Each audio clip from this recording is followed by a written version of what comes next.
Magandang araw, Bagong Pilipinas. Ako ang inyong alagad ng batas, tagataguyod ng Balitang Pulis. Police Captain Cherry Vicente, maghahatid sa inyo ng tamang balita, kwento ng pulis at serbisyo para sa mamamayan. At ito ang PNP News Online. Ang pangunahing balita ng Police News Network, alagad ng batas, tagataguyod ng Balitang Pulis.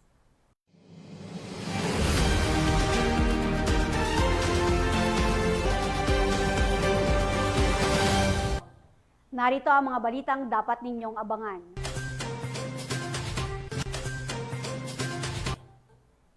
Nakumpiska ng Iloilo Police ang isang 1.3 bilyong halaga ng shabu sa isang anti-illegal drug operation. Kasabay nito na naaresto ang 2 preso na nasangkot sa bentahan ng illegal na droga.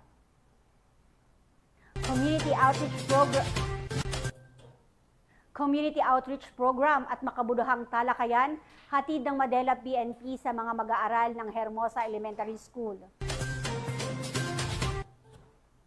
Nasamsam ng Masbate Police ang 15 gramo ng shabu mula sa isang bagong tukoy na suspect sa ikinasang anti-illegal drug operation.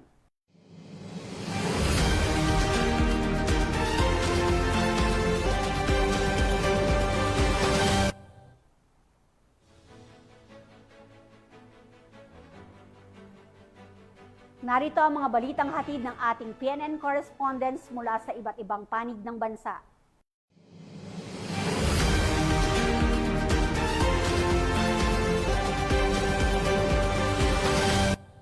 Simulan natin ang balita mula sa bahagi ng Luzon.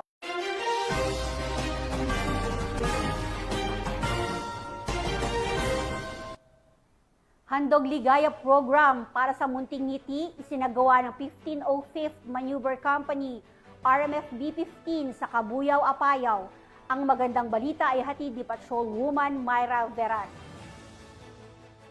Sa patuloy na pagdiriwang ng Diwa ng Kapaskuhan, nagsagawa ng pamaskong aktibidad ang 1505th Maneuver Company, Regional Mobile Force Battalion 15 para sa 30 batang mag-aaral ng Poblasyon Daycare Center na ginanap sa mismong headquarters.